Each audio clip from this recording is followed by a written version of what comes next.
ጤና ይስጥልን የሰዓቱን መረጃዎች ወደ እናንተ እናደርሳለን። በአገር ውስጥ መረጃዎች ጀመርን።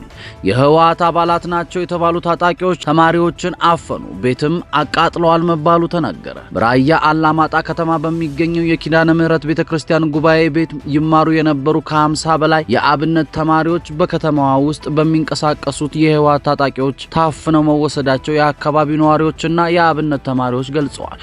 በተማሪዎቹ ላይ ከፍተኛ ድብደባ መፈጸሙን የሚናገሩ አስተያየት ሰጪዎች በድርጊቱ በርካታ ታጣቂዎች መሳተፋቸው ይነገራል። 700 የሚደርሱ ተማሪዎች የሚማሩበት ጉባኤ ቤትና የተማሪው መኖሪያ ጎጆ ሙሉ በሙሉ መቃጠላቸውን የሚናገሩ የአብነት ተማሪ ሁኔታው ለህይወታቸው አስጊ በመሆኑ አካባቢውን ለቀው ተሰደዋል ተብሏል። ከዚህ ቀደም በተመሳሳይ መልኩ 4 የጉባኤ ቤት ተማሪዎች በስለት ተወግተው እንደነበር ተገልጿል። በቤኒሻንጉል ጉሙዝ ክልል ከአሶሳ ወደ ግልገል በለስ በመጓዝ ላይ በነበሩ ተሽከርካሪዎች ላይ በተፈጸመ ጥቃት በርካታ ሰዎች መገደላቸው የአካባቢው ነዋሪዎች ተናገሩ። ጥቃቱ በክልሉ ጉባ ወረዳ የተፈጸመው ግንቦት 4 ቀን 2018 እንደሆነ የአካባቢው ነዋሪዎች አስረድተዋል። ጥቃቱ የተፈጸመባቸው መንገደኞች በጉባ ወረዳ ውስጥ በምትገኝ ማንኩሽ ከተማ አድረው ወደ ግልገል በለስ ሲጓዙ እንደሆነ ተገልጿል። በጥቃቱ ከ30 እስከ 35 የሚሆኑ ሰዎች ተገድለዋል ተብሎ እንደሚታመን ተነግሯል። በጸጥታ ኃይሎች እጀባ ከግልገል በለስ ወደ አሶሳ የተጓዘ አንድ መንገደኛ በአካባቢ የታጣቂዎች እንቅስቃሴ እንዳለ ቀድሞም ይታወቅ ነበር ሲሉ ተናግረዋል። ጥቃቱ የተፈጸመው ራሱን የጉሙዝ ነጻ አውጪ ኃይል ብሎ በሚጠራው ታጣቂ ቡድን እንደሆነ የገለጹት የአካባቢው ነዋሪ ከተለያዩ የታጣቂ ኃይሎች ጋር የማበር ነገሮች ይኖራሉ የሚል ግምት አለ መባሉ ተነግሯል። በማህበራዊ መገናኛ ዘዴዎች የተሰራጩ ምስሎች የህዝብ ማመላለሻ አውቶቡሶች በተፈጸመባቸው ጥቃት ጋይተው አሳይተዋል። ጥቃቱ የፈጸሙት ታጣቂ የህዳሴ ግድብ በሚገኝበት ወረዳ ውስጥ ነው ተብሏል።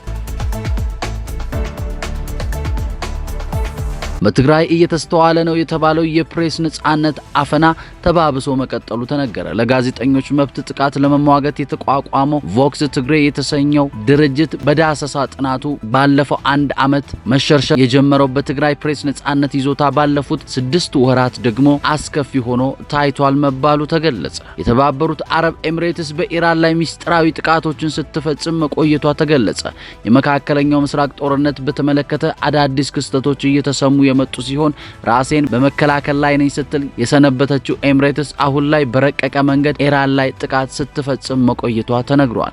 የተባበሩት አረብ ኤሚሬትስ በኢራን ላይ የሚፈጸሙ ወታደራዊ ጥቃቶችን በሚስጥር ስታካሄድ ቆይታለች ሲል የዘገበው ዎል ስትሪት ጆርናል ነው። ለጉዳዩ ቅርበት ያላቸው ሰዎች እንዳነጋገረ የገለጸው የዜና ምንጭ ይህ ሁኔታ ኤሚሬትስ ከዩናይትድ ስቴትስ እና ከእስራኤል በመቀጠል በኢራን ላይ በሚካሄድ ወታደራዊ ዘመቻ በቀጥታ የተሳተፈች ሶስተኛ ሀገር ያደርጋታል ተብሏል።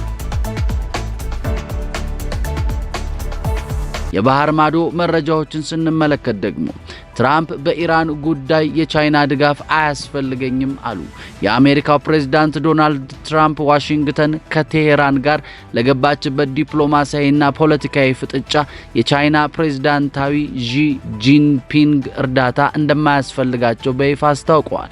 ለጋዜጠኞች መግለጫ የሰጡት ፕሬዝዳንት አሜሪካ በኢራን ጉዳይ ላይ የራሷን የውሳኔ አቅጣጫ እንደምትከተል ከቤጂንግ የሚመጣውን ማንኛውንም አይነት ጣልቃ ገብነት ሆነ ድጋፍ እንደማትፈልግ በግልጽ ተናግረዋል። የአሜሪካና በቻይና መካከል ያለው ግንኙነት በንግድ ጦርነትና በጂኦፖለቲካዊ ጉዳይ ሳቢያ ውጥረት ውስጥ ባለበት በዚህ ወቅት የትራምፕ ንግግር ዋሽንግተንን በመካከለኛው ምስራቅ ያላትን የበላይነት ለማሳየት የግሏን የኃይል እርምጃ ለመውሰድ ያላትን ቁርጠኝነት የሚያሳይ መሆኑ ተነግሯል። የእስራኤል ጠቅላይ ሚኒስትር ቤንጃሚን ኔታንያሁ አሜሪካና ኢራን ጋር ባደረጉት ጦርነት ወቅት ወደ ተባበሩት አረብ ኤሚሬትስ ዩኤኢ እጅግ ሚስጥራዊ የሆነ ጉዞ አድርገው እንደነበረ ጽፈት ቤታቸው አጋለጠ።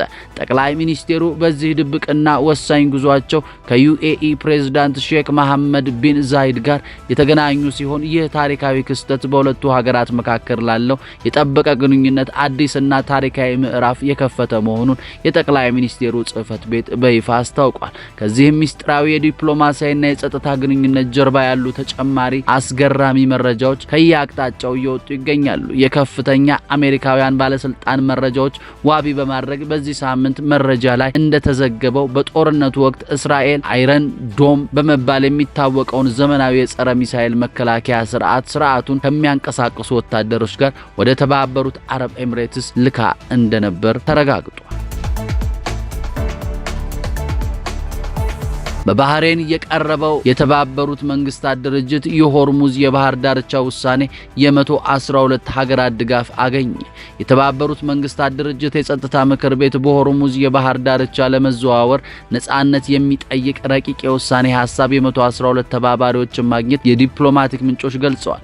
ይህም በዓለም ላይ በጣም ወሳኝ ከሆኑ የመርከብ መንገዶች መካከል አንዱ በመዝጋት ላይ ያለውን አሳሳቢነት አጉልቶ ያሳያል። በባህሬንና በዩናይትድ ስቴትስ የቀረበውን የውሳኔ ሐሳብ ዓለም አቀፍ የውሃ መስመሮች፣ የንግድ መርከቦችና የኃይል አቅርቦቶች ለመጠቀምና የባህር ላይ ተሳፋሪዎችን ደህንነትን ለማረጋገጥ ያለመ መሆኑን ምንጮች ለአልጀዚራ ተናግረዋል። ኢራን በባህረ ሰላጤ ጎረቤቶች ላይ የምታደርገውን ጥቃት እንደምታቆምም ይጠበቃል።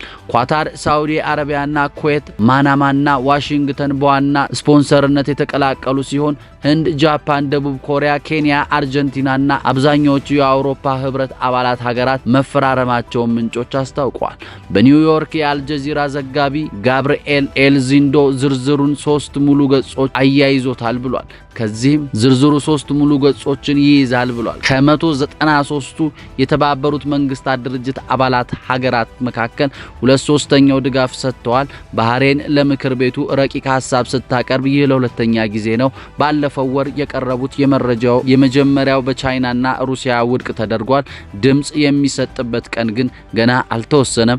ዩናይትድ ስቴትስ ኢራን የኒውክሌር መርሃ ግብሯን እንድታቆምና በሆርሙዝ ላይ የጣለችውን እገዳ እንድታነሳ ትጠይቃለች። ኢራን በበኩሏ በጦርነቱ በደረሰባት ጉዳት ካሳ የአሜሪካ የባህር ኃይሎች ወደቦች ላይ የጣለውን እገዳ እንዲያቆምና በሁሉም አቅጣጫ የተኩስ አቁም ስምምነት እንዲደረግ ጥሪ ስታቀርብ ቆይታለች። የሰዓቱን መረጃዎች እነዚህ ይመስሉ ነበር። በሌላ ዜና እስክንገናኝ ድረስ መልካምን ጊዜ ተመኘ።